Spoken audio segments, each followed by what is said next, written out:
Ladies and gentlemen, please welcome Reverend Brian Grants.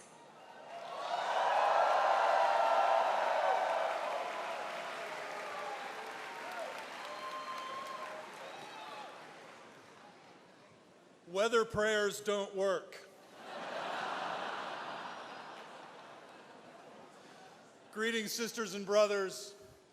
Greetings, siblings in the beautiful, vast array of the human family.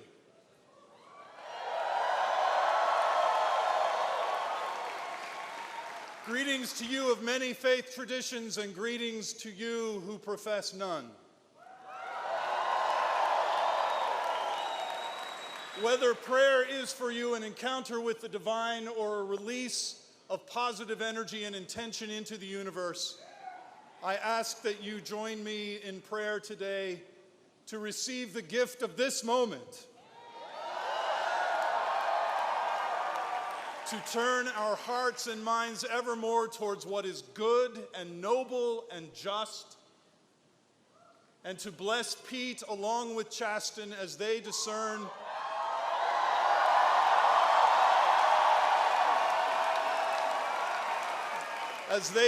with every American a call to serve the people of our extraordinary nation. Let us pray. Hear my cry, O God, listen to my prayer. From the end of the earth I call to you. When my heart is faint, lead me to the rock that is higher than I. Oh, how we long for higher ground, O God. For safety and security, yes, but also for a different perspective, a clear view, a new vision. Call us higher. Call us higher to that place where the bonds of our common humanity are recognized and honored. Ladies and gentlemen, please. Listen to the voice of God.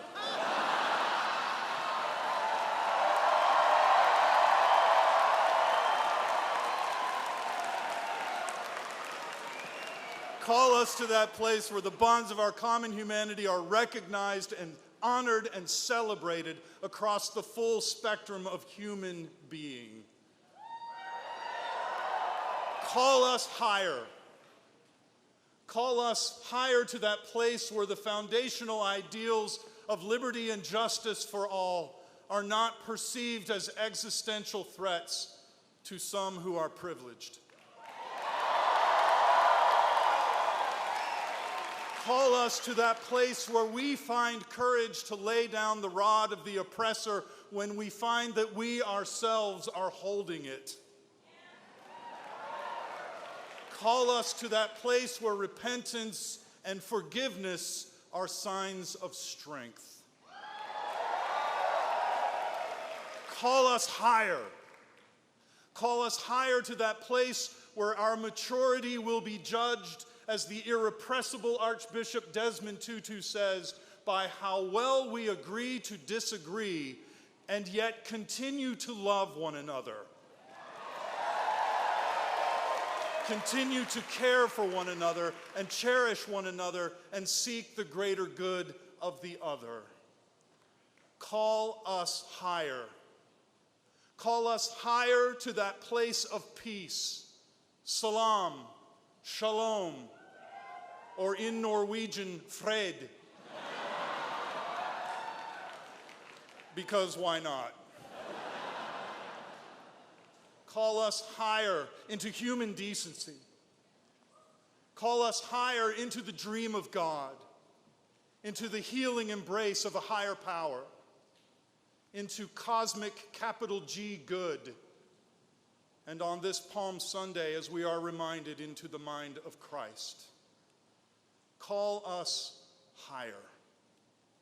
And bless Pete Buttigieg on that upward journey. Pour out upon Pete and Chasten wisdom and understanding, grace and mercy, and the joy of discovering a beautiful humanity anew in every face they meet. Call us higher. And give us courage to heed that call for the life and love and good of our nation and our world. Amen.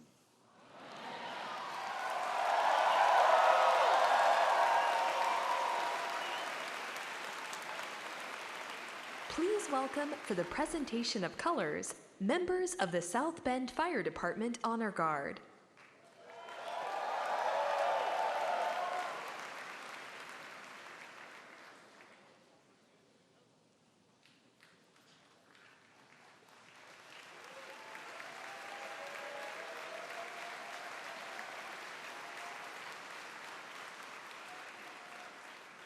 Please welcome Bishop Eddie L. Miller to lead us in the Pledge of Allegiance.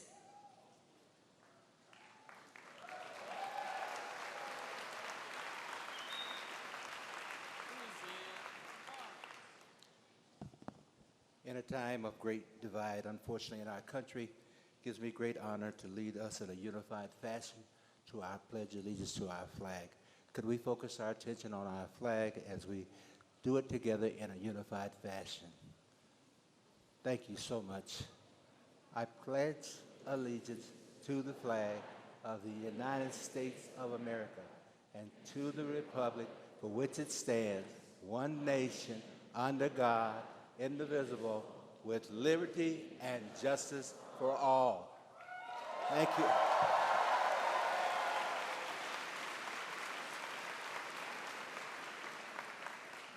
Welcome to the stage Janet Norris to perform the national anthem.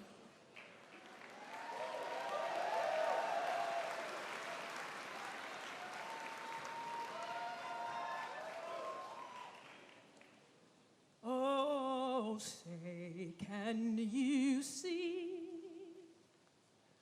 by the dawn's early light what so proudly we hailed at the twilight's last gleaming, whose broad stripes and bright stars through the perilous fight o'er the ramparts we watched were so gallantly streaming.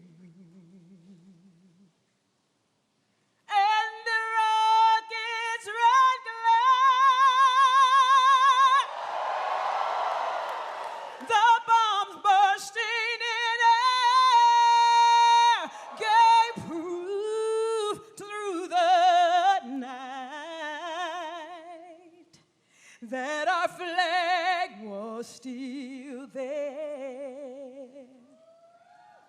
Oh, say does that star-spangled banner yet wave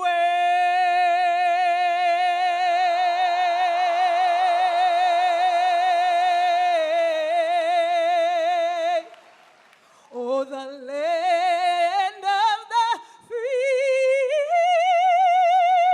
and the home of the brave,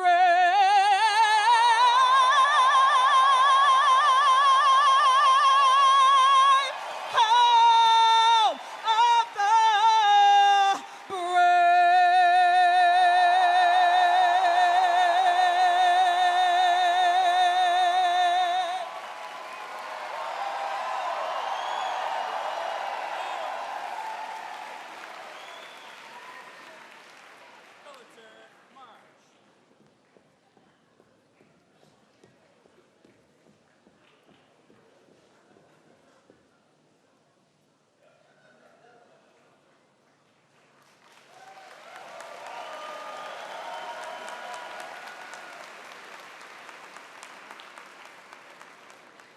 Please welcome from Dayton, Ohio, Mayor Nan Whaley.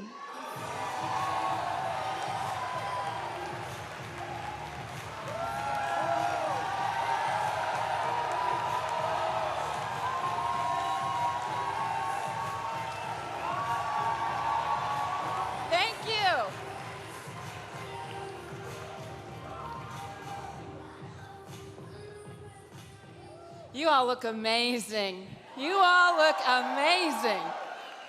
My name is Nan Whaley, and I'm the mayor of Dayton, Ohio. I am so excited to be here today to talk about my amazing friend, Pete Buttigieg. Now, the first time I heard about Pete was back in 2010. I actually grew up in Indiana, and my mom called me one day to tell me about this amazing young man who was running for state treasurer, but didn't have a prayer because no one could pronounce his last name. Turns out she was right that time. But now, I think people are finally catching on.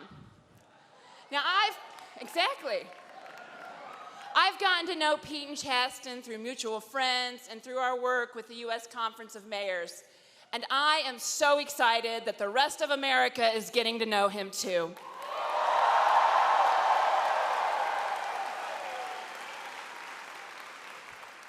Pete and I are both mayors of heartland cities that have faced big challenges over the last few decades.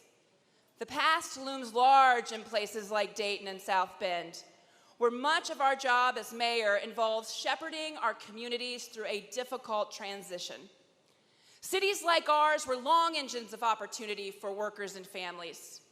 Our cities built the backbone of the American middle class through good-paying jobs that required little more than a solid work ethic and a strong body. Immigrants from abroad and migrants from Appalachia and the Jim Crow South made our cities their homes, enriching our community in countless ways. Our cities were also home to companies that excelled on the world stage. Corporations like National Cash Register in Dayton and Studebaker in South Bend. Through much of the 20th century, our cities, like much of the country, saw rapid growth in their middle classes through good work in factories, and local executives became civic leaders investing in our communities. But we all know where the story goes from there. Since the 1960s, we've seen globalization and automation decimate our local economies. Forces far beyond the control of local workers and leaders closed good factories and sent good-paying jobs out of town. Our cities began to hollow out because of policy choices made far away from South Bend or Dayton City Hall. In cities like ours, it is easy to focus on what was and what we don't have. It is easy to be held back by our past. It is easy just to say we want to make America great again. But we don't have time to focus on what is behind us or where we should place the blame for our current situations.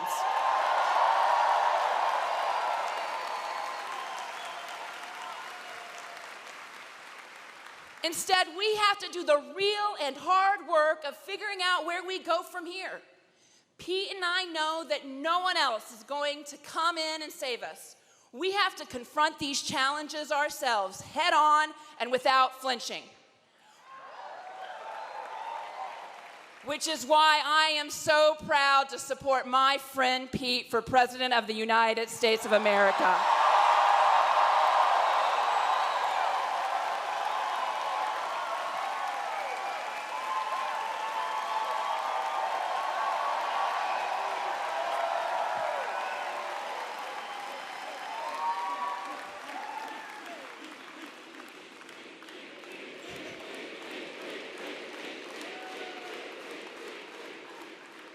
Pete understands that the challenges facing communities in the middle of the country can't be boiled down to just a soundbite or a talking point. He understands that the changes that have already swept through South Bend and Dayton will eventually impact communities across the entire country. To borrow a phrase from my good friend Senator Sherrod Brown, cities like ours and the entire industrial Midwest are the canaries in the coal mine. Our country must focus on how we'll adapt to our changing economy and ensure that we protect the dignity of all people during these seismic shifts. Here in South Bend, we can see the progress that is possible when we focus not on the past, but rather on the future. We can see that real leadership is bringing people together around a shared positive vision, not by tearing them down or dividing them.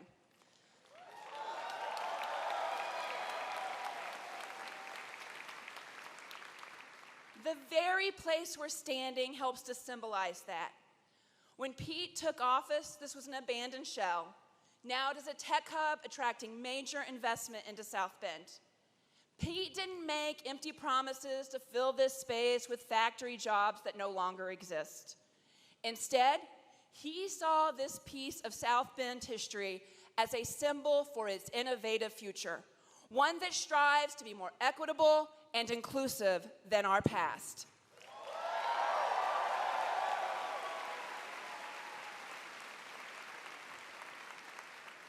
This is the sort of work that is going on here in the industrial Midwest. While wealth and big corporations settle into smaller number of places on the coast, cities like South Bend and Dayton are developing new economies built on our own innovation and creativity. We're doing this not by shutting people out, by bringing people together. We're doing this by welcoming immigrants and refugees as vital parts of our future.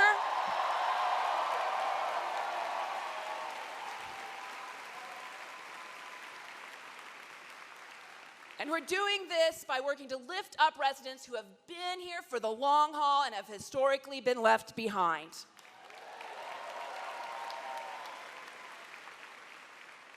Now, while the media and members of our own party write us off as red states, leaders like Pete are working every day to show what's possible when we govern according to our democratic and progressive values.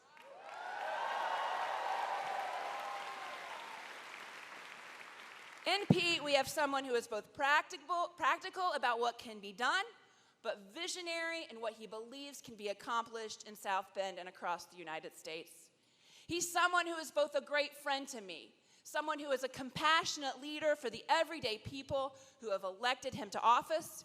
He is the smartest person I know, and he is deeply committed to serving our country.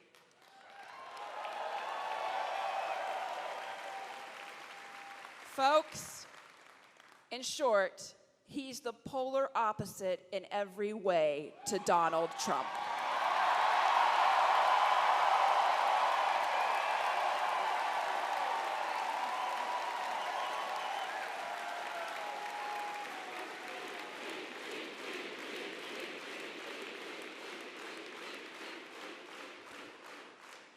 America is at a crossroads.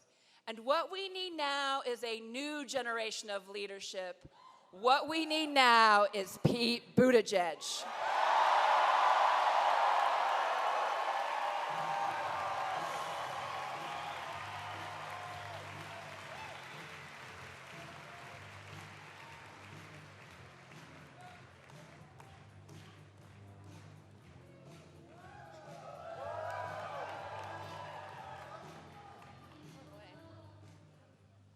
Hey everyone. Wow, this is a lot of people. Yeah. My name is Greta. Saw most of you earlier in line. I am Pete's National Organizing Director. And my name is Alok, and I'm on Mayor Pete's experience team. So we wanted to come talk to you today because we need all of you to do one thing right now. Like literally right now. We want you all to take out your phones and text the word Pete, P-E-T-E, to 25859. Seriously. Everyone take out your phones right now, you too, Greta, and text Pete. That's P-E-T-E to 25859. We'll wait. I literally just got the text back. I know, for you, those of you in the room, there may be a little delay. There's a lot of you. We know that texting is the most effective way for us to be able to reach you later. Whether you're in this room right now or you're outside, whether you're watching from home on your computer or you are at one of our 400 watch parties around the country happening right now. Yeah? We need you to text this number and join our texting program. We want to be able to let you know when Pete's coming to your town, or we want to let you know that we need you to volunteer. And I promise you that if you text into our number, we will send you behind-the-scenes content of Pete and Chasten out on the trail.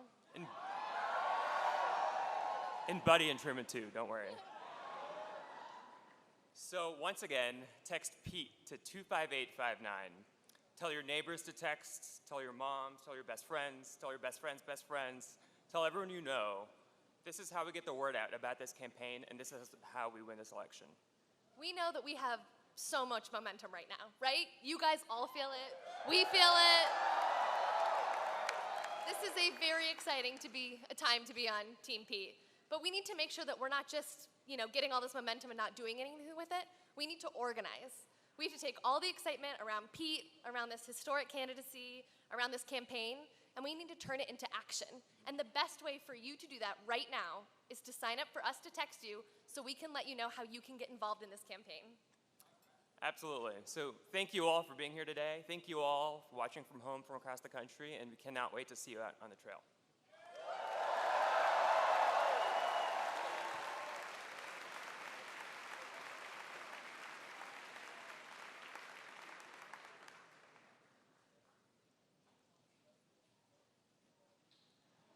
Please welcome from West Sacramento, California, Mayor Chris Cabaldon.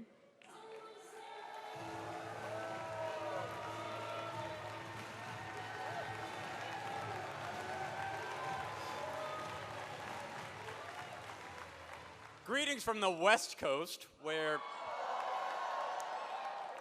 Pete Buttigieg is the breakout star of the Golden State. I'm Christopher Cabaldon. I'm the mayor of West Sacramento, which is about half the size of South Bend. And I'm here to tell you that the towns and the small cities of America, where the majority of Americans actually live, I'm here to tell you that we are here for a big city mayor like Pete Buttigieg. Ladies and gentlemen, are you aware that we're making history? For the first time since the founding of our republic, we're here today for an American who, in most states, can be legally fired for no reason other than how his creator made him, who in most states can be evicted from his home, an American whose marriage was still illegal in 40 states up until only a couple of years ago, 50 years after the laws criminalizing the marriage of my Filipino father to my mom from a family of Slovak and Scottish coal miners and auto workers was made legal.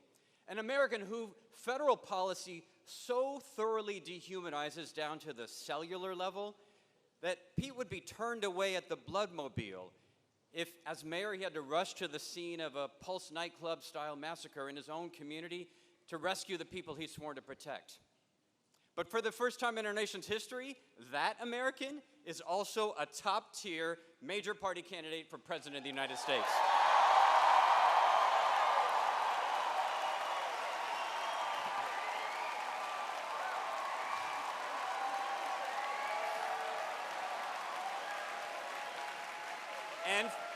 And far from a gay panic sweeping the nation, Americans are falling in love with his husband, Chasten. Who would have thought? Maybe the people of our country are even surprising themselves as they are saying across the land. Pete Buttigieg is the Maltese-American, left-handed, Episcopalian, gay millennial war veteran that America didn't know we needed.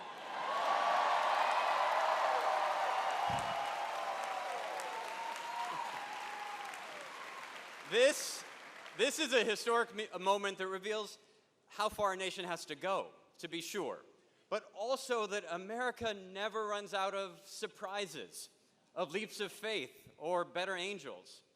15-year-old me could only think about not getting beat up, or shunned, or killed.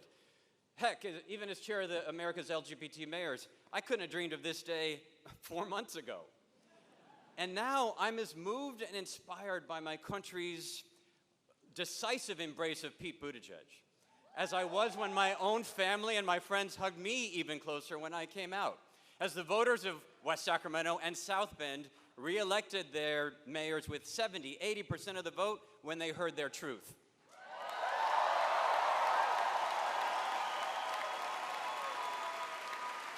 Pete Buttigieg, Pete Buttigieg met this paradox of America with unwavering patriotism for America. Faced with legal discrimination and stigma, he defiantly asked what he could do for his country. He came home to his hometown to serve. He enlisted and put his life on the line to fight for his country as a soldier in Afghanistan. He doubled down. He doubled down on America's promise of a more perfect union.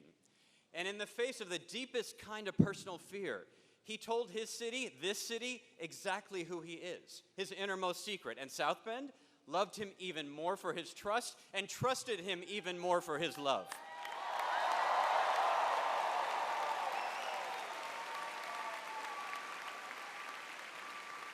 That Pete could do that right here in the Midwest, right here in South Bend, just like I had done in West Sacramento, is why being a mayor in today's America is the key to a presidency that can heal and lead an embattled nation. When you live together in a community like this one, or like Dayton, or like mine, you see the neighbor beyond the headscarf. You see the Little League snack bar volunteer beyond his immigration status. You see your daughter's kindergarten class best friend beyond your political disagreements with her dad.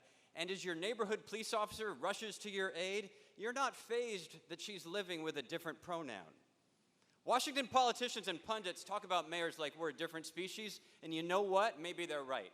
Mayor Pete sees people for who they are, for what they aspire to achieve, not as categories for the fodder of bloodthirsty, winner-take-all political warfare. That's why it is in places like my city, in places like South Bend, where real democracy is forged and where freedom is made real. Because it's been his own journey, Pete Buttigieg understands what it's like to be left behind, to be forgotten, to be ashamed, to be dispirited. He sees how his own journey rhymes with that teenager living homeless on the street, contemplating suicide after being kicked out of his home for being gay.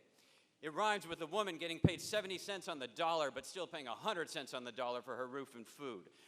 With the couple who did exactly what they were told, played by the rules, and are now crushed under $250,000 of student loan debt, one traffic ticket away from becoming homeless themselves. For the transgender soldier expelled by one man's hate from an army which had embraced her and which depended on her for our nation's security. For the young woman winning her struggle.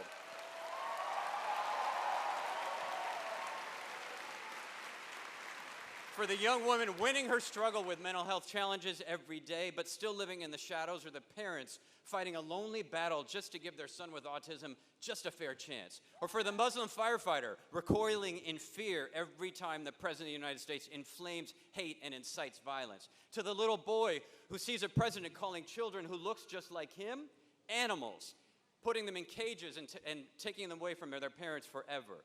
To the dad who lost his job at the factory thanks to robots and artificial intelligence, who no longer even knows how he fits in his community or even in his own family. When Pete Buttigieg talks about making everyday lives better, that's who he means.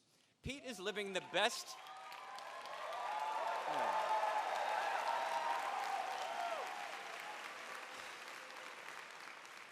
Pete is living out today the best values of his millennial generation, but you know what? In a way, he seems like the guy that the boomers and us Gen Xers would have sent forward in a time machine as the archetype of the best kind of leader from our generations too.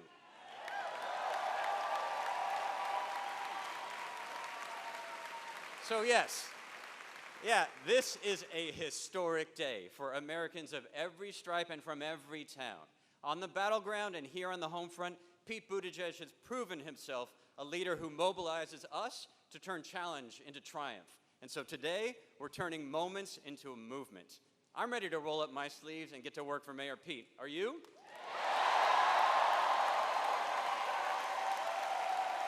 All right, let's go make some history.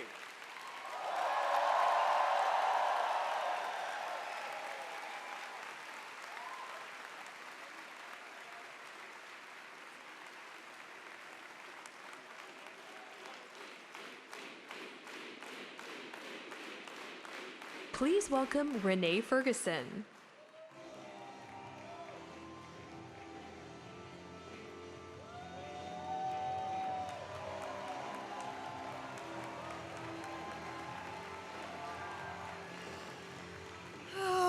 my goodness, it's so beautiful to see you. You are gorgeous. And you're the Pete for America team, right? I'm in the right place, right? I'm so happy to be here to celebrate this profoundly important day in the history of our country. My name is Renee Ferguson.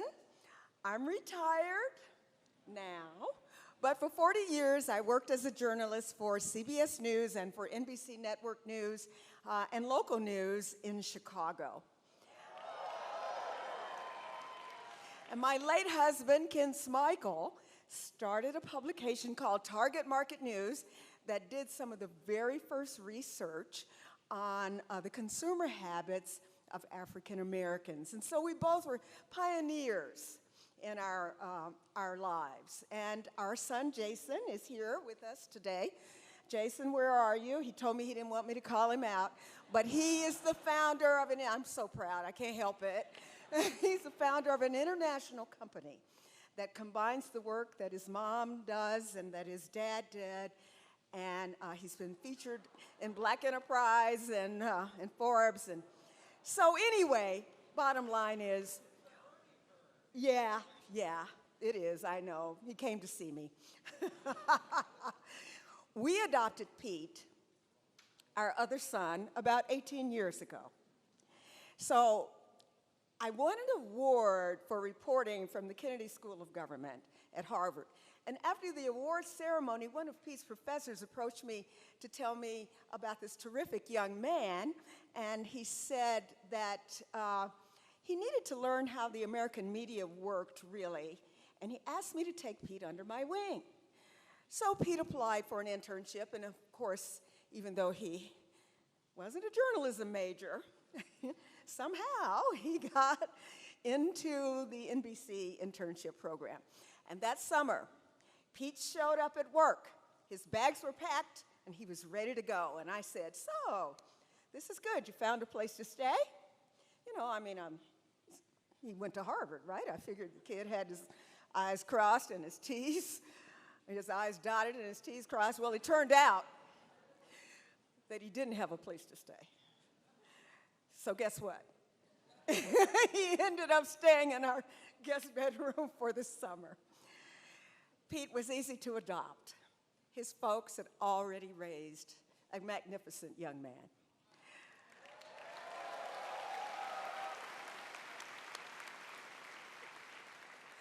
He made up his bed in the morning. He helped around the house. He took out the trash. He even walked our dog, Goldie.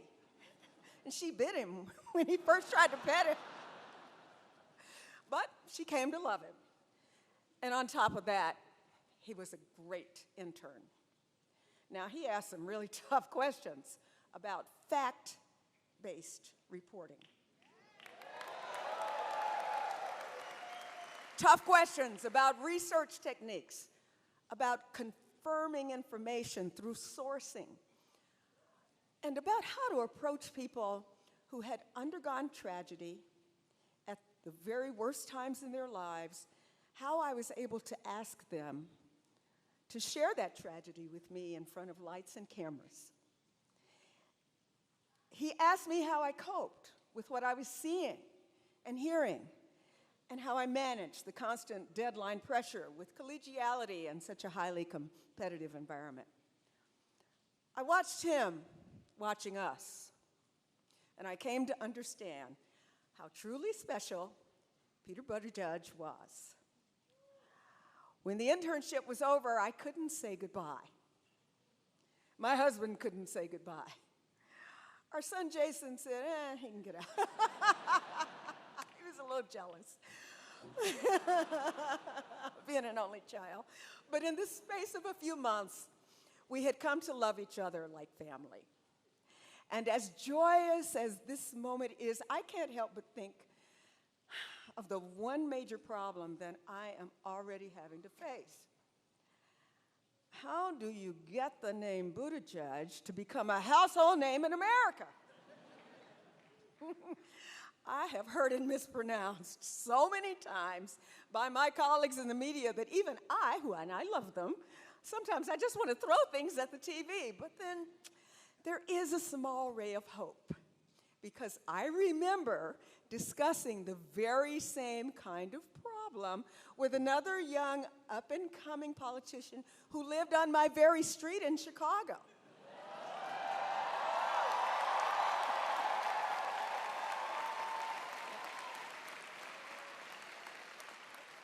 I remember he came to lunch at NBC and he told me he was thinking of running for the United States Senate. And he asked me what I thought, and he asked me to be brutally honest. And so I told him the truth. I told him I honestly did not think that white folks in downstate Illinois would ever vote for a black guy with a foreign-sounding name like Barack Obama. Can't believe I told him that now. I will not be making that mistake again. Barack Obama taught me a few things as he taught the nation. So now I understand that we, the people, we can pronounce any name if it belongs to a person who belongs to us.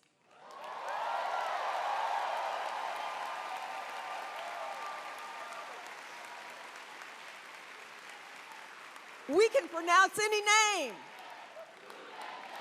Buttigieg.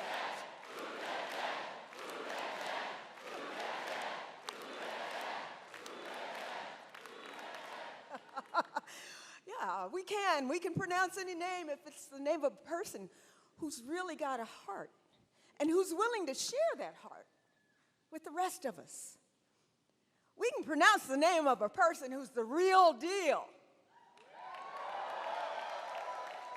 We can pronounce Buttigieg because it means that America can move forward. We got to have a president who speaks truth to power, but who knows how to use language that lifts us all up.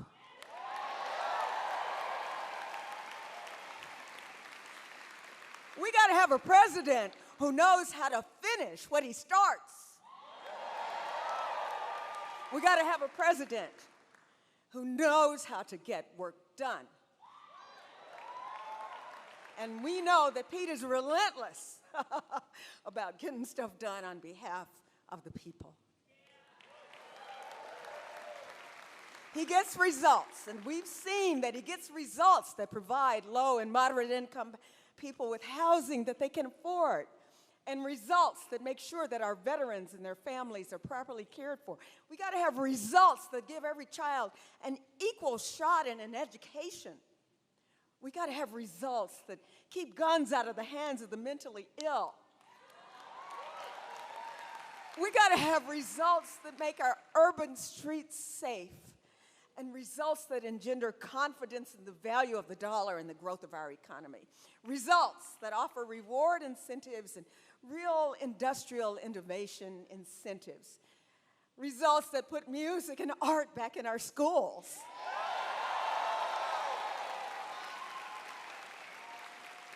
We need results that come from the power of positive thinking and civility and the appreciation of language in our public discourse. We got to have results that put an end to the acceptance of bigotry and hatred as okay. They are not okay. They are not okay. Finally, I want to close by reminding everyone that the right to love is the ultimate human right.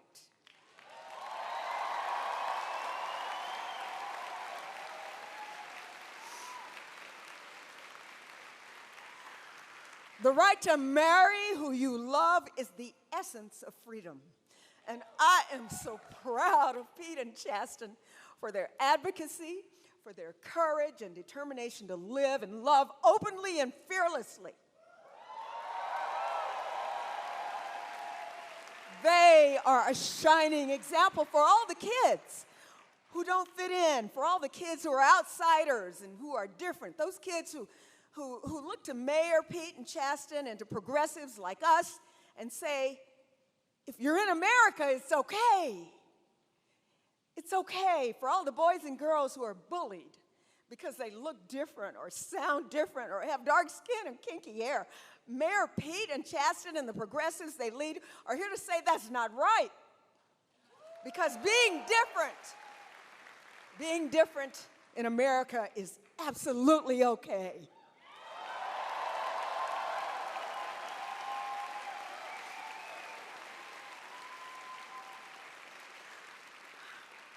For all the men and women who are fighting sexual harassment on the job, Mayor Pete and Chasten and those of us who believe in America's promise of equality and fairness are here to say, you speak up.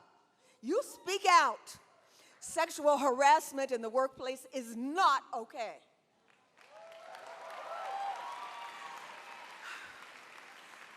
We have a fight on our hands, and I know it, but we're fighting to make America into a place where if you refuse to put up with bigotry and small-minded thinking, you will be okay.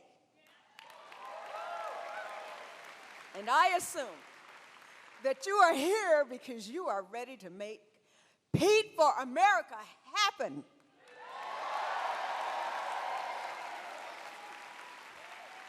Let me hear you say it. Pete, Pete, Pete, Pete, Pete, Pete, Pete, Pete, Pete.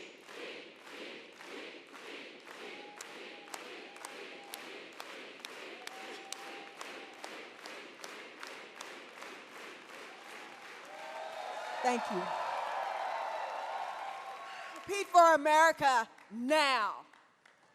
Not in 10 years, but now. America needs him now. His time is now.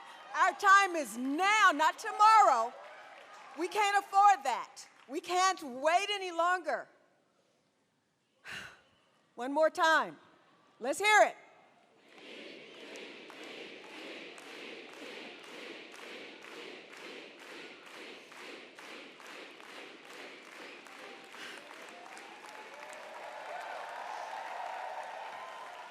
So I know we have work to do, but let's get to work.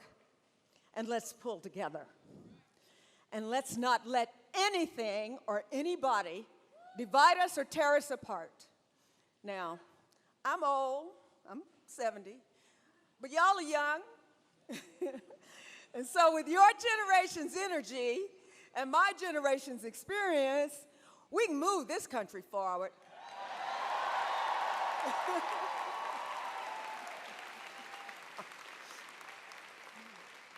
And Pete, I am so proud to be your other mother. And you've got two angels. Joe, my husband Ken, listen to what they tell you. They were powerful in life, but now they are really, truly powerful in it. They've got your back.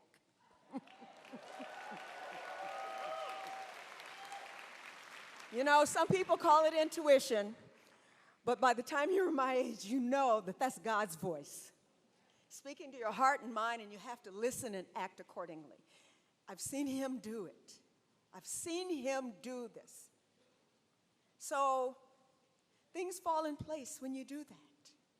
They work out the way they're supposed to when you let God lead. And every night, and every day I will pray God's blessings upon Pete and Chasten and upon the country that we love, because we need your leadership and we need it now. Now, now, now, now, now, now, now, now, now, now, now, now, now, now. Thank you. I love you. I love you.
Ladies and gentlemen, please welcome Julie Chismar.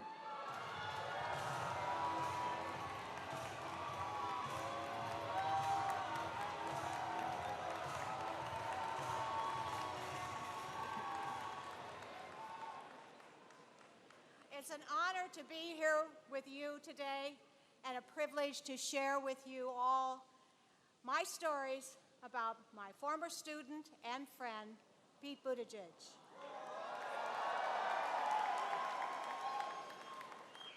19 years ago, our high school Fed Challenge team had just competed at the national competition in Washington, D.C.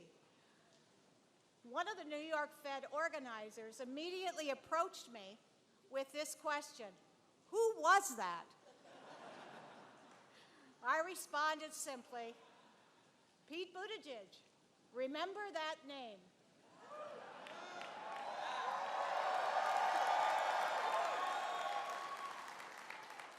Even now, as it was then, it's easy to be dazzled by Peter. Smart, full of vision, contagious energy, authentic, so accomplished, and approachable. I recall being in Indianapolis at the 2010 Democratic State Convention. I remember thinking as I watched him with his campaign team, this is like watching the West Wing. I knew then I was witnessing the future of this country. But what is it about Peter? A decade out of high school, when he worked in Chicago, Peter was invited to be the guest speaker at a National Honor Society induction ceremony. He told the students that night, everybody, every day, go up to somebody that you ordinarily will not approach, introduce yourself, and you will learn so much from that person. Make it a habit, he stressed, and I repeated this advice often to every class I taught after that. I think back on the night before the 2011 primary. The campaign staff had assigned me of all people, to keep Peter occupied. He had done all he could do at headquarters, so they sent me out with him to knock on doors. As we walked through the neighborhood, he told me that there is so much to learn from each person he meets. As we canvassed, I found myself talking to a voter who was very definitely supporting an opposing candidate. She had tough questions, and I said, talk with Peter, he's right behind me. I introduced Peter, stepped aside, allowed them to talk. 10 minutes later, the connection was obvious, and Peter had her vote. Why? Why? Because he listened so intently to what she had to say, and he honestly answered each of her questions.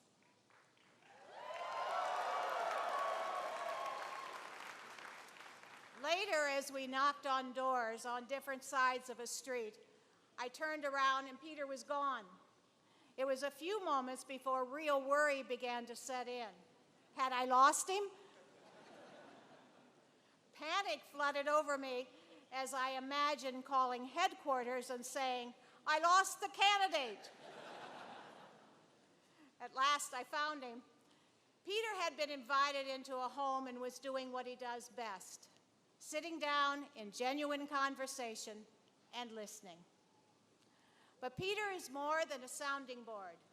You have no doubt heard of his academic record, his business accomplishments, his military experience, and his avid readership.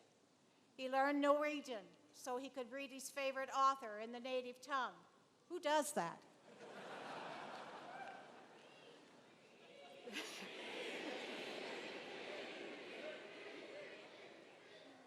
That insatiable curiosity has always led Pete to not only learn, but put it to work.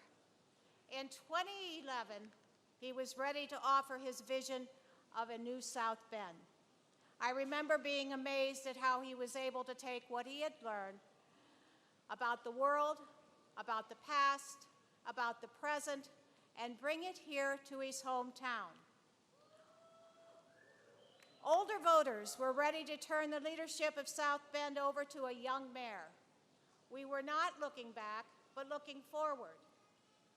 How lucky we all feel that 8 years ago, Pete came back home to South Bend.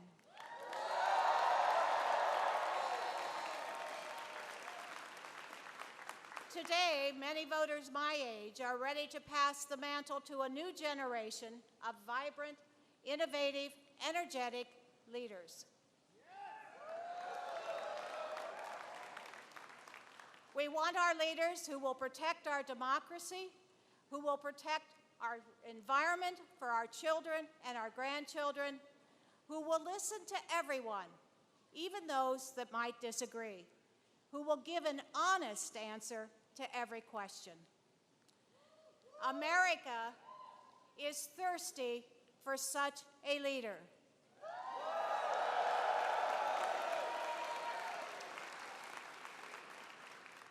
I can only imagine how lucky we will feel 8 years from now if his name is Pete Buttigieg.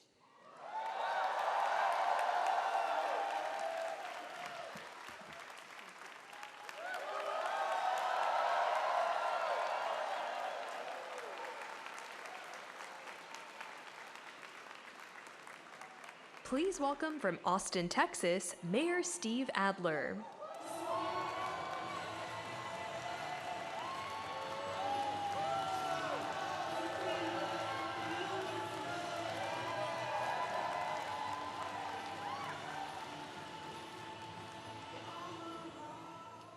I want to tell you, y'all getting close now. Before we start, I just want to take a second so that we think about, we send some prayers and some good thoughts to the folks down the south. Several states been hit with tornadoes. In my home state of Texas, some people have died in Franklin. Send them, the families, our thoughts. Think about the first responders that are trying to keep everybody else safe, and the local officials who at the end of the day are called upon to try to keep the communities together. You know, today, with the world arriving in South Bend,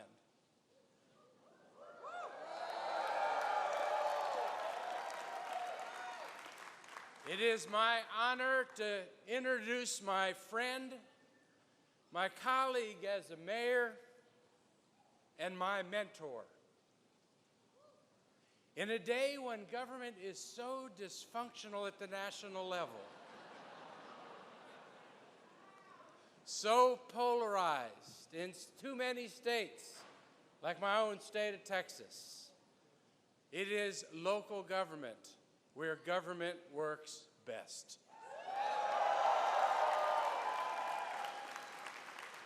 You know, cities have to work. When we flip the switch, the power needs to come on. When we turn the faucet, clean water has to come out of our spigots. Our first responders must be trained and prepared to protect us. Potholes are neither Republican nor Democrat. They just need to be filled. Our health, avoiding hunger, our libraries, our parks, all our neighbors having homes, and their impact on our lives are not partisan issues. Partisan politics broken in D.C. Politics in cities is the politics of everyday life. In cities,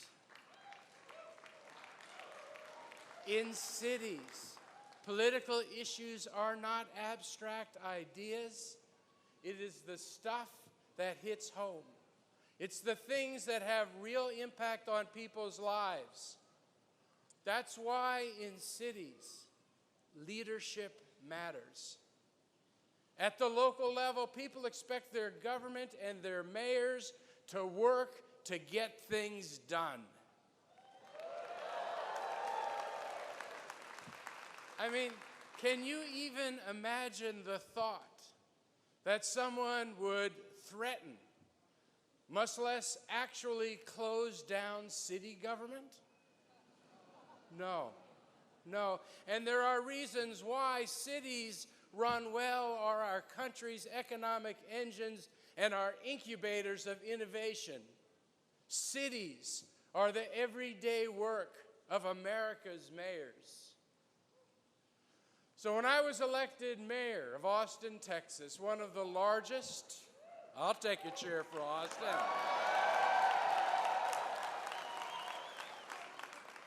One of the largest and fastest growing cities in the United States, about 5 years ago, I wanted to do everything I could to do that job the best I could possibly get it done.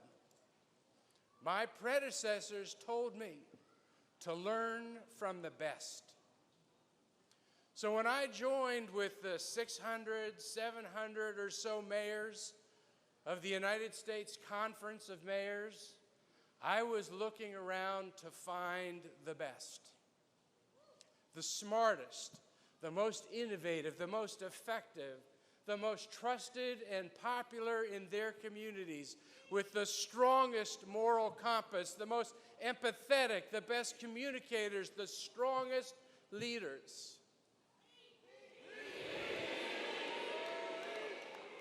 Now, the U.S. Conference of Mayors is a bipartisan organization. It has the best local leadership that America has to offer, and there are many wonderful mayors around the country.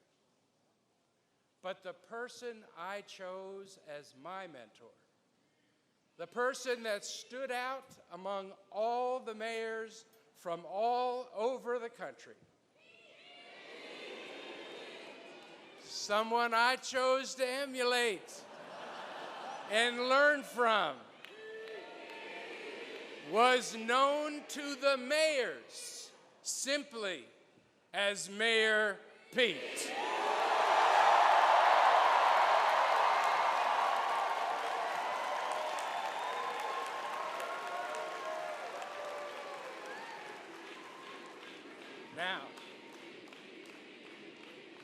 Now, the irony was not lost on me, that I was looking up to someone that was shorter than I was, that was younger than me, a mayor of a smaller city than mine, and from a different part of the country, a mayor whose community has challenges different from mine. But I was looking for, and I found in Mayor Pete, a true executive.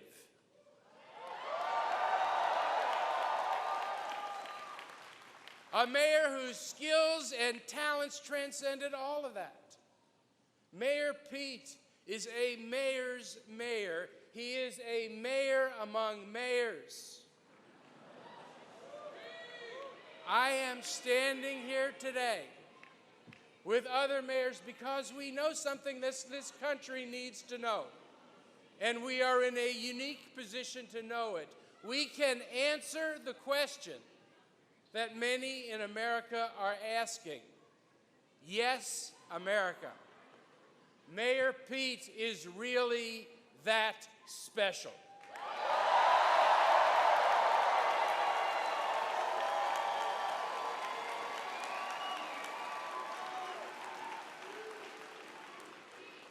Let me ask you this question. Wouldn't it be great? Wouldn't it be great if we had a president who was really smart?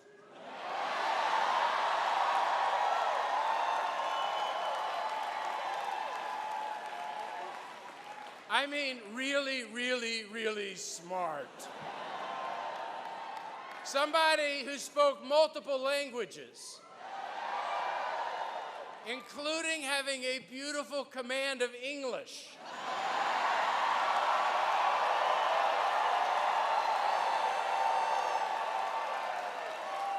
Wouldn't it be great if we had a president who knows that freedom is sacred, and sometimes freedom too, like freedom to be who you are and to love who you want is as important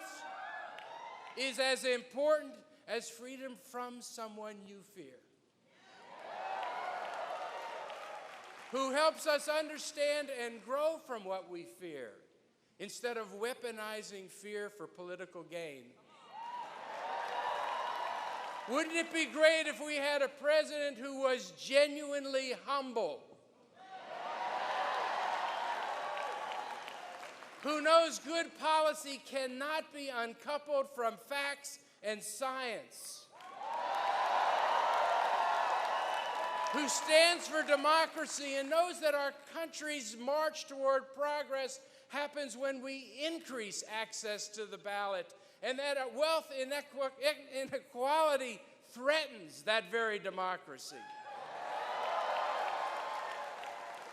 Wouldn't it be great if we had a president who listens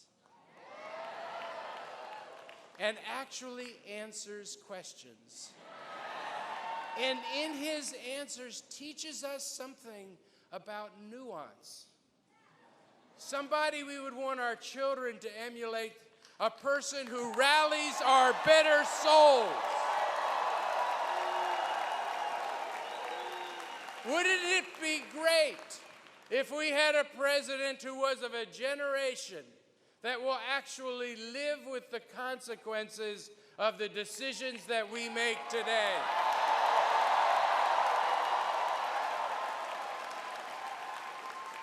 Wouldn't it be great if we had a president who was really smart?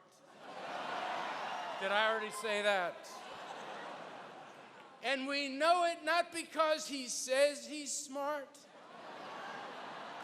but because we hear what he says and we see how he acts.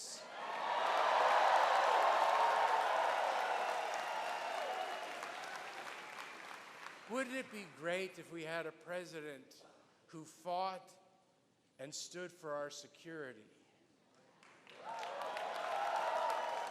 As a lieutenant in intelligence in Afghanistan, someone who understood that security meant more things, that there were other securities, like economic security and climate security and cyber security. What if we had a president who is a new kind of messenger, who speaks to our ideals and our values as Americans? Someone not limited by litmus tests, and someone who is impossible to slot on a spectrum. Wouldn't it be great if we had a president who holds his faith in his heart, knows the importance it plays in his life, but does not use it as a cynical tool to achieve power?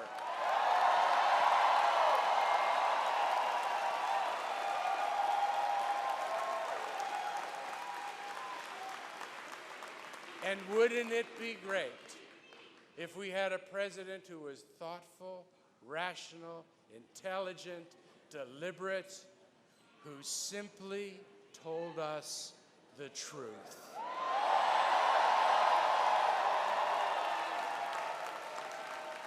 Wouldn't it be great if we had a president like Pete?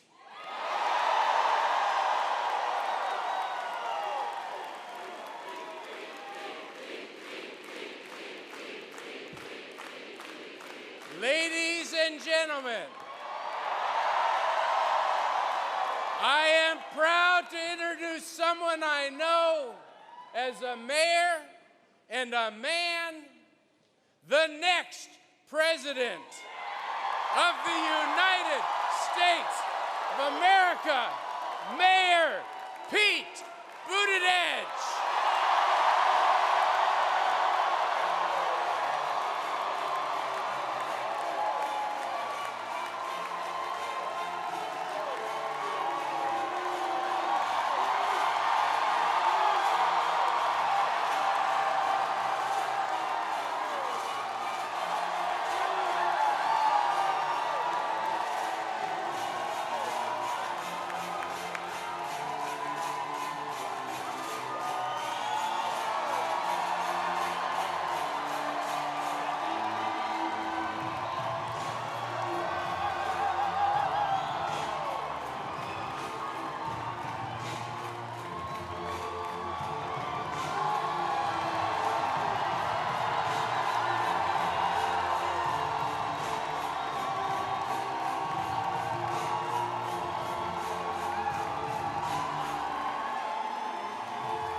Thank you.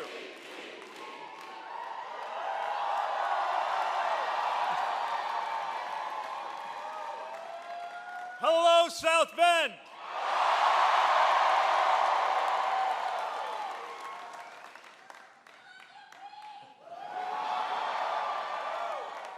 It means so much to be here with all of you today. And I want to thank everybody who is part of that program. Father Brian, for your guidance and prayers, for not being fazed by divine intervention. Bishop Miller, for your spiritual and civic leadership. Janet Hines Norris, for that amazing performance. I want to thank our fire department honor guard and thank all our first responders for everything you do to keep us safe. Thank you, Renee Ferguson, for your mentorship and your passion for justice. And Mrs. Chismar, everyone should have at least one person in their lives who believes in them the way you believe in your students.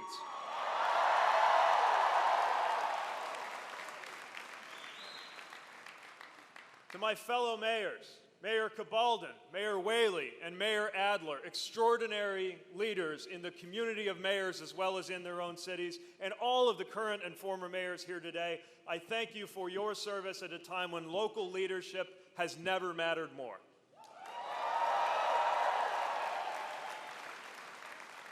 And I want to ask everyone here to help thank my unbelievably talented staff and volunteers, each doing the work of 10 people, living out the values of this project and making it all possible. Thank you.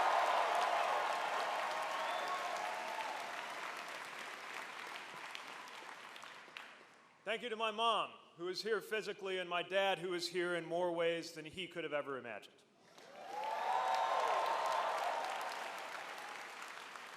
And to Chasten, my love.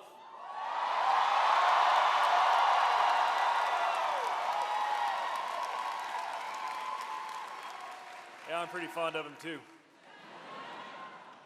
For giving me the strength to do this and the grounding to be myself as we go.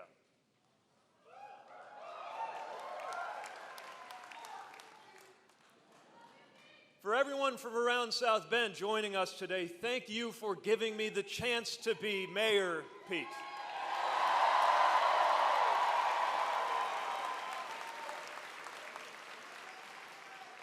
And for everyone who came from far and wide, welcome to South Bend.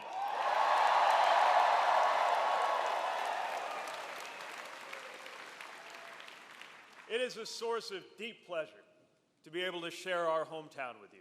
I'm glad you can see it for yourself, because this city's story is such a big part of why I'm doing this.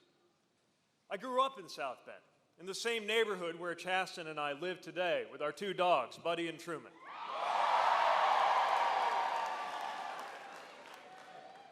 My father immigrated to this country because he knew it was the best place in the world to get an advanced education. He became an American citizen and met my mother, a young professor who is the daughter of an Army colonel and a piano teacher. And they moved here for work, settled into a house on the west side, and pretty soon after that, I came on the scene. The South Bend I grew up in was still recovering from economic disasters that played out before I was even born.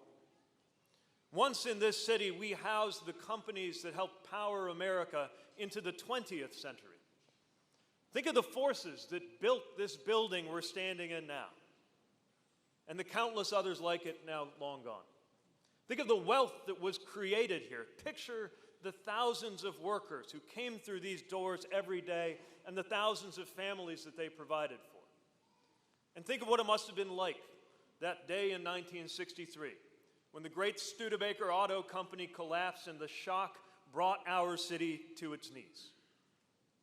Buildings like this one fell quiet, and acres of land around us slowly became a rustscape of industrial decline, collapsing factories everywhere. Houses that had been full of life and love and hope stood crumbling and vacant. And for the next half-century, it took heroic efforts just to keep our city running as population shrank and young people like me grew up believing that the only way to a good life was to get out. And many of us did. But then, some of us came back.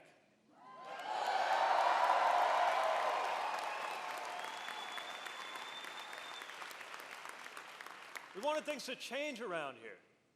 And when the national press called us a dying city at the beginning of this decade, we took that as a call to arms. I ran for mayor in 2011 knowing that nothing like Studebaker would ever come back, but believing that we would, our city would, if we had the courage to reimagine our future. And now I can confidently say, South Bend is back.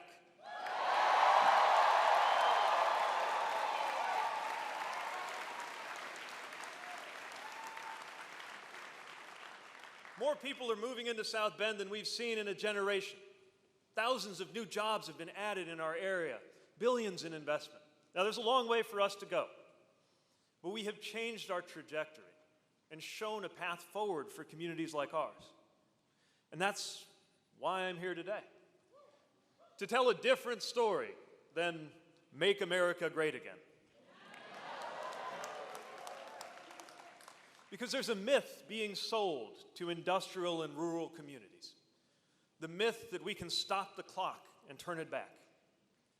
It comes from people who think the only way to speak to communities like ours is through resentment and nostalgia. They're selling an impossible promise of returning to a bygone era that was never as great as advertised to begin with.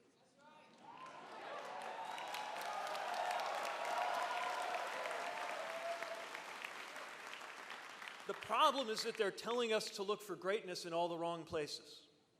Because if there is one thing that the city of South Bend has shown, it's that there is no such thing as an honest politics that revolves around the word again.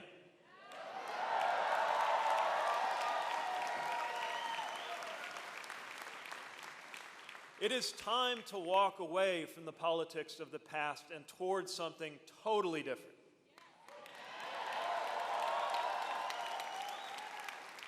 So that's why I'm here today.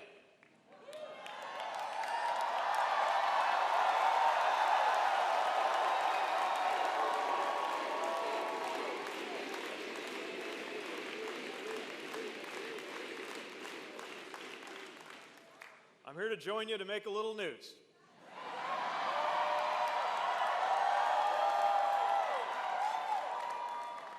My name is Pete Buttigieg. They call me Mayor Pete. I am a proud son of South Bend, Indiana, and I am running for President of the United States.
Now, I recognize the audacity of doing this as a Midwestern millennial mayor. More than a little bold, at age 37, to seek the highest office in the land. You know, up until recently, this was not exactly what I had in mind either, for how I was going to spend my 8th year as mayor and my 38th year in this world. But we live in a moment that compels us each to act.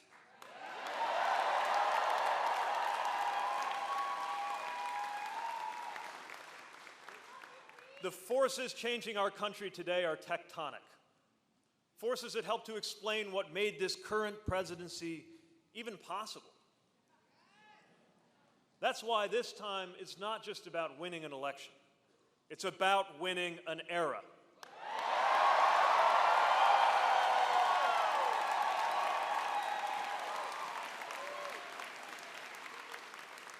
Not just about the next 4 years. It's about preparing our country for a better life in 2030, in 2040, and in the year 2054, when, God willing, I get to be the same age as our current president.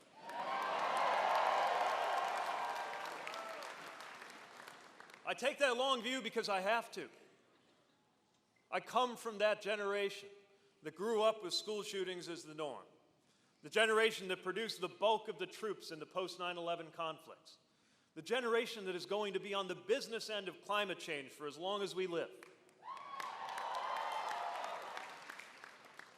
We're a generation that stands to be the first ever in America to come out worse off economically than our parents if we don't do something truly different.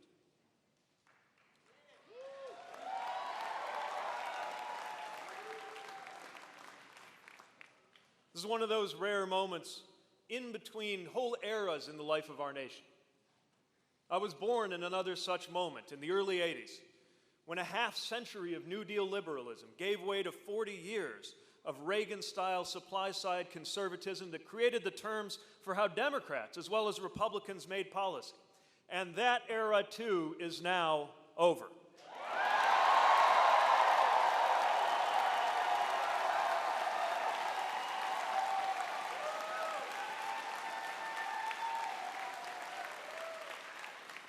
So if America today feels like a confusing place to live, it's because we're on one of those blank pages in between chapters.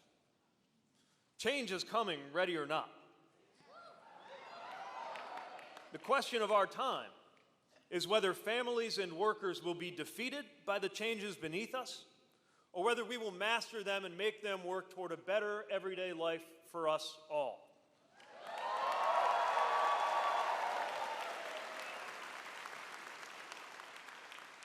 And a moment like that calls for hopeful and audacious voices from communities like ours.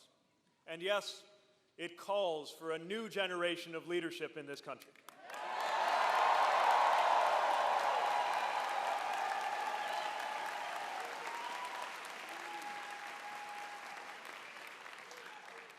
The principles that will guide my campaign for president are simple enough to fit on a bumper sticker: freedom, security, and democracy.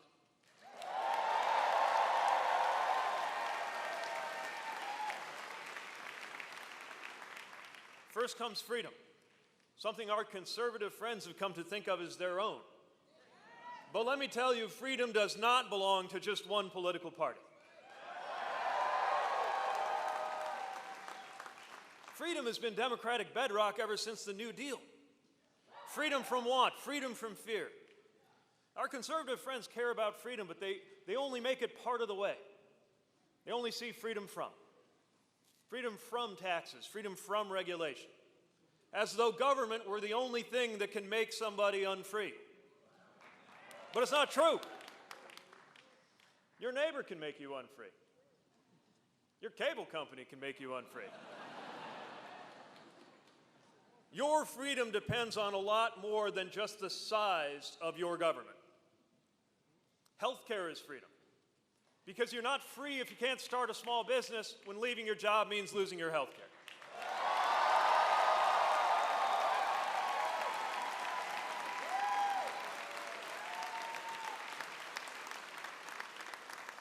Consumer protection is freedom, because you're not free if you can't sue your credit card company even after they get caught ripping you off.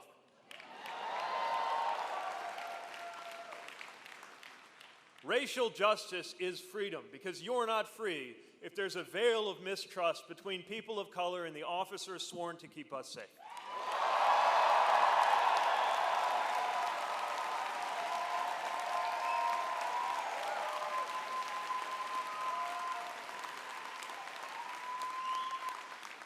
Empowering teachers means freedom.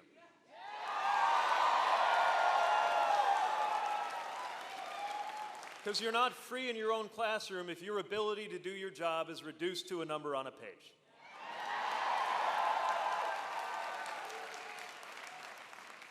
Women's equality is freedom.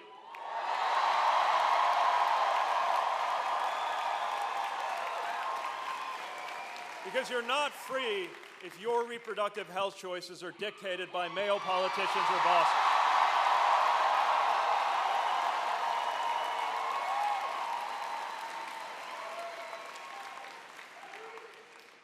Organized labor sows freedom because you're not free if you can't organize for a fair day's pay for a good day's work.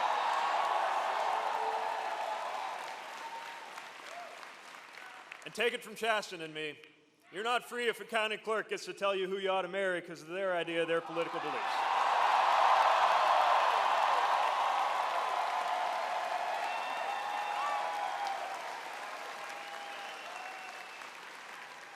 The chance to live a life of your choosing, in keeping with your values.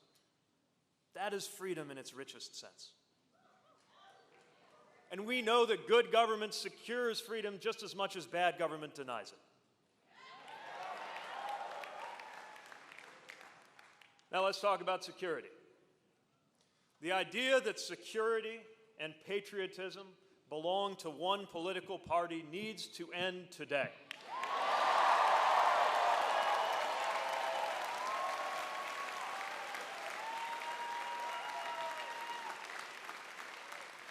We are here to say that there is a lot more to safety and security than putting up a wall from sea to shining sea.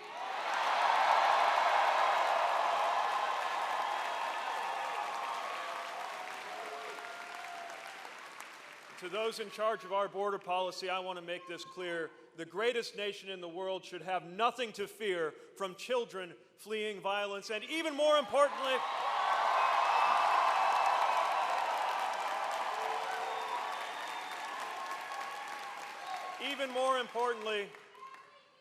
children fleeing violence ought to have nothing to fear from the greatest country in the world.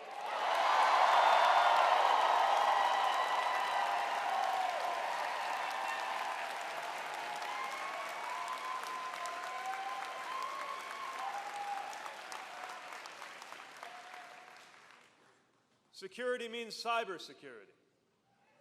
It means election security. It means keeping us safe in the face of violent white nationalism rearing its ugly head around the country and around the world.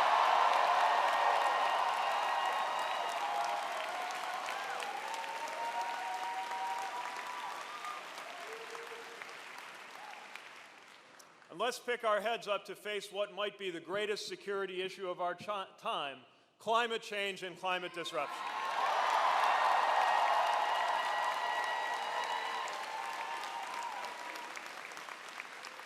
No region of our country is immune to that threat.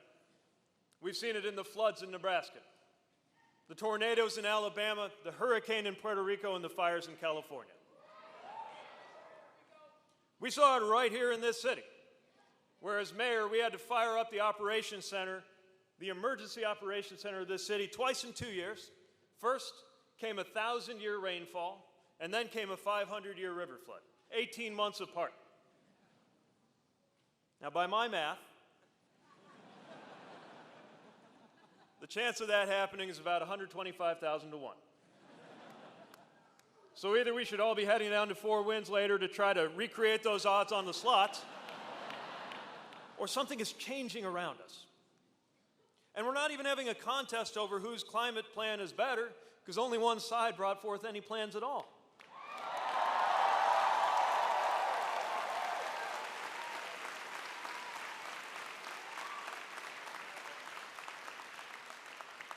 If you don't like our plans on climate, fine, show us yours.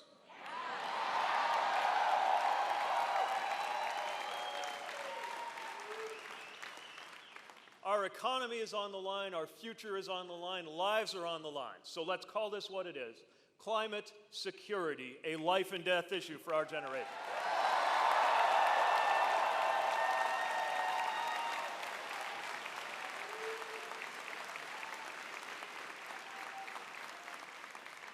And now let's talk about democracy. Because no issue we care about, from gun safety to immigration, from climate to education to paid family leave, None of it will be handled well unless our democracy is in better shape. Our democratic republic is an elegant system, but lately it hasn't been quite democratic enough. It's not democratic enough if legitimate voters are denied the ability to exercise their rights because one side thinks as a matter of political strategy that they're better off if fewer citizens are able to vote.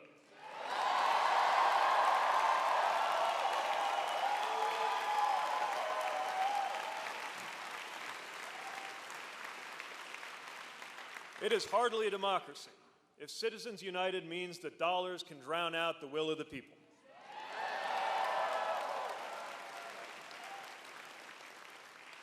It's not much of a republic if our districts are drawn so that politicians get to choose their voters instead of the other way around.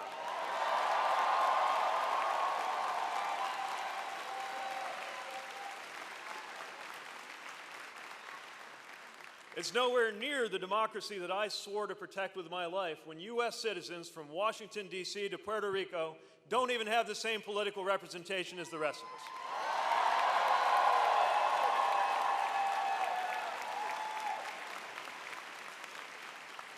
And we can't say it's much of a democracy when twice in my lifetime the Electoral College has overruled the American people.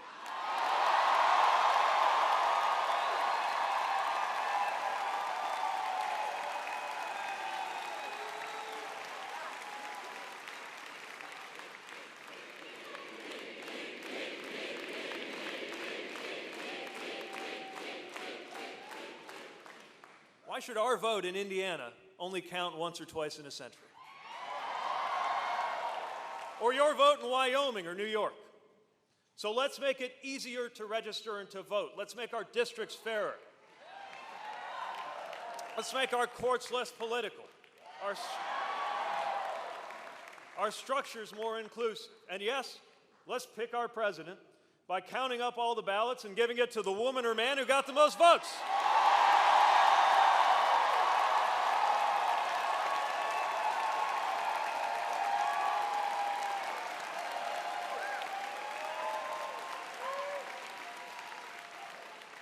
Now, I like talking about systems and structures, philosophies and theories, but nothing about politics is theoretical for me. Someone said all politics is local. I would say all politics is personal. Time and time again, moments in my life have forced me to realize what politics really means. I learned it when I went overseas on the orders of the commander-in-chief. When you write a letter and put it in an envelope marked just in case and set it where your folks can find it, you never again lose sight of the stakes. And by the way, when I was overseas, each one of the 119 trips I took outside the wire, driving or guarding a vehicle, we learned what it is to trust fellow Americans with our lives.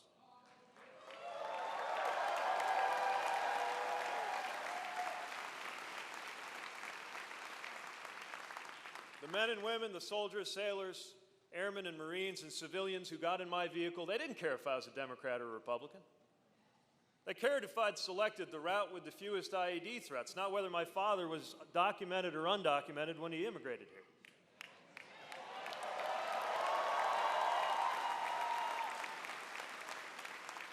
They cared if my M4 was locked and loaded, not whether I was going home to a girlfriend or a boyfriend.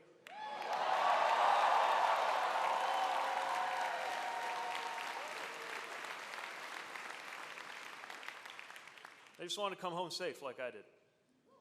They wanted what everybody wants, to do a good job, to live well, and to come home. And making sure that kind of thing happens is what politics is for. Politics matters because it hits home. It hits home at our most vulnerable moments. Like the day last fall when I left my mother's hospital bedside to go find my dad across town in the middle of his chemotherapy treatment to let him know she was going to need immediate heart surgery. Not the kind of thing you put in a text message. So I had to go find him. By the way, Mom's fine. She's right over there.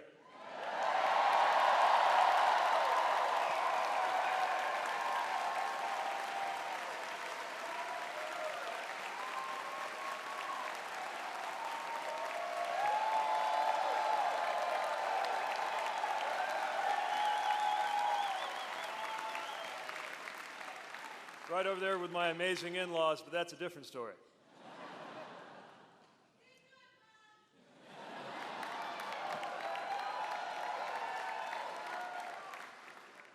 So that tough day, I had a few things going for me, as difficult as it was. I had Father Brian, who gave the invocation today, who lifted us up with faith and companionship. And I had my husband, Chasten.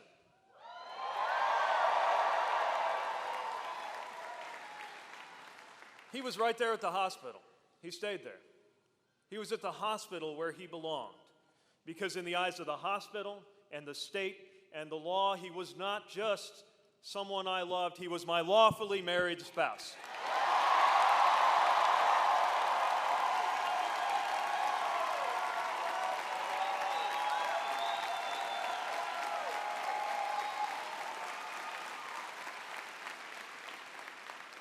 Our marriage exists by the grace of a single vote on the U.S. Supreme Court. 9 women and men sat down in a room and took a vote, and they brought me the most important freedom in my life. Mom started getting better right away. Dad started getting worse. We lost him earlier this year. And as I watched things change, from him caring for her to her caring for him, and the two of us trying to take care of the two of them. Once again, we found our lives shaped by the decisions of those with power over us. Decisions that made us better off. Because some people in Washington made the decision to bring us something called Medicare.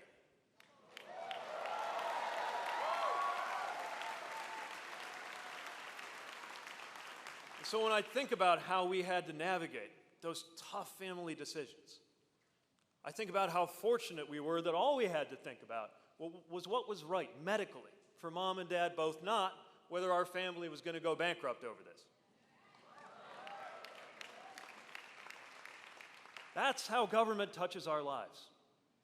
It's how policies bring us freedom. And when it comes to health care, I want every American to have that same benefit.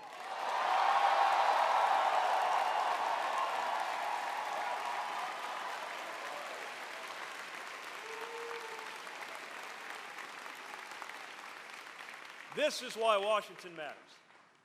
Not the political ups and downs, not the daily drama of who looked good on cable in a committee meeting, but the way that a chain of events that begins in one of those stately white buildings reaches into our lives, into our homes, our paychecks, our doctor's offices, our marriages. That is why this country was invented in the first place, and that is what's at stake today.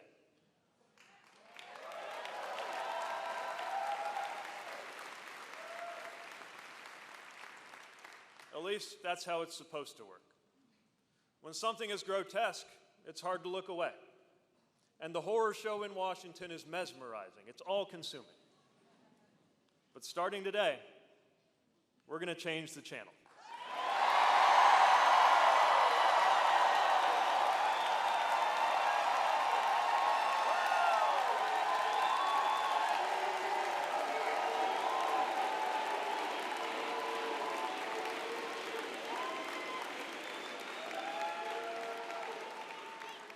Sometimes the dark moment brings out the best in us, helps us find what is good in us.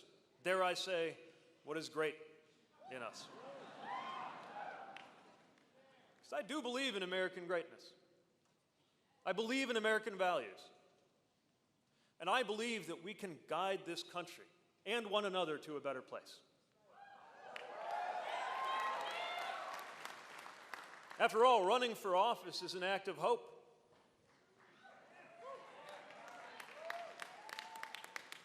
You don't do it unless you think the pulleys and levers of our government can be used and, if necessary, redesigned to make the life of this nation better for us all.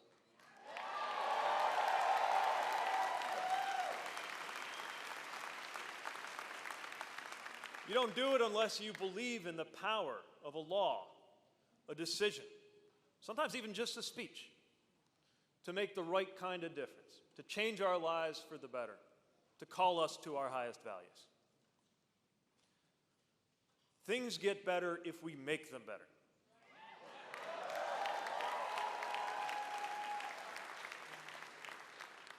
After all, you and I stand now in a building that was a symbol of our city's decline, where new jobs are now being created in industries that didn't even exist when they poured this concrete and laid this brick. You and I stand in a city that formally incorporated in 1865, the last year of a war that nearly destroyed this country. What an act of hope that must have been. We stand on the shoulders of optimistic women and men. Women and men who knew that optimism is not a lack of knowledge, it is a source of courage.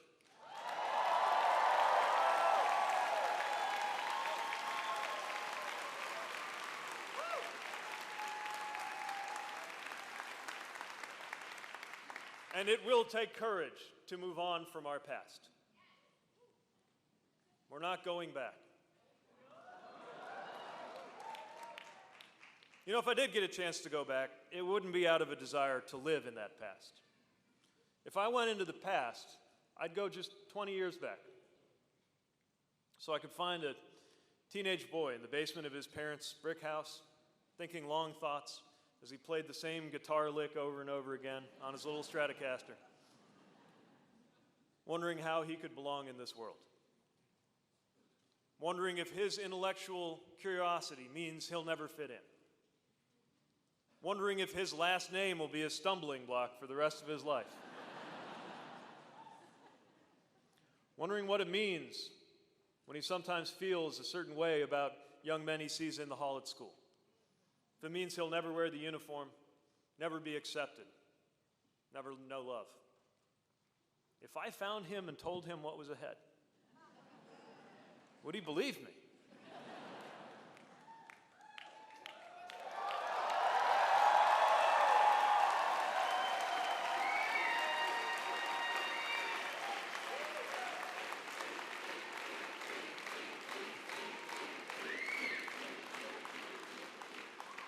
I can picture it if I could put my arm around him and tell him that he was going to see the world and serve his country.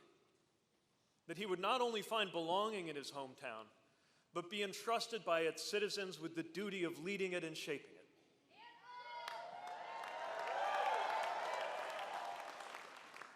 That he would have a hand in transforming the neighborhoods he knew as a boy.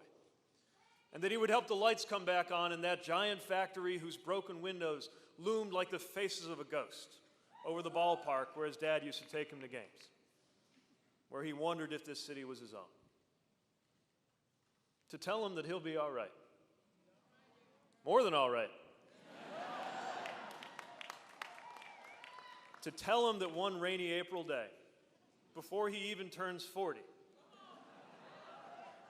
he'll wake up to headlines about whether he's rising too quickly into becoming a top-tier contender for the American presidency.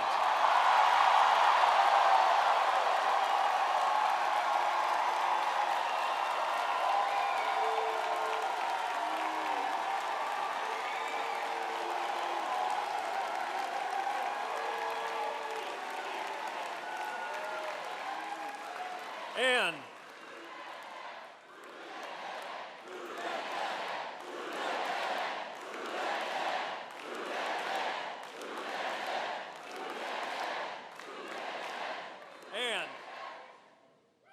to tell him that on that day when he announces his campaign for president, he'll do it with his husband looking on.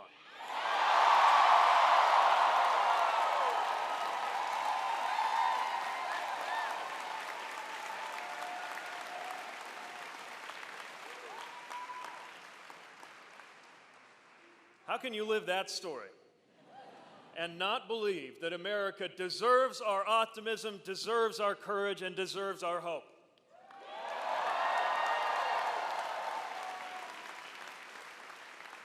Yes, running for office is an act of hope. So is supporting someone running for office. So this afternoon, are you not hopeful?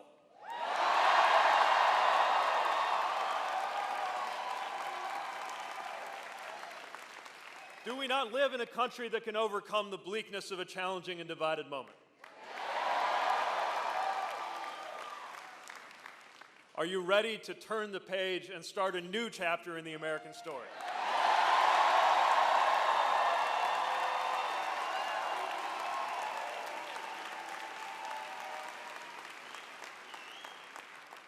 If you join me, if you and I rise together to meet this moment, one day they will write histories, not just about one campaign or one presidency, but about the era that began. Here today in this building where past, present, and future meet, right here this chilly day in South Bend.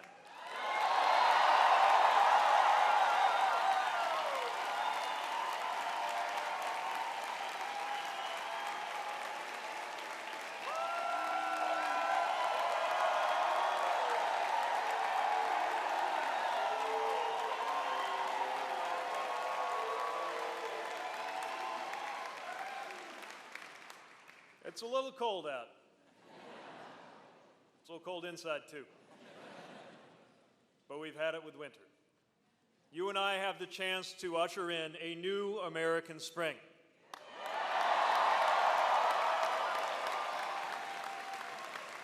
So with hope in our hearts and with fire in our bellies, let's get to work and let's make history. Thank you.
You can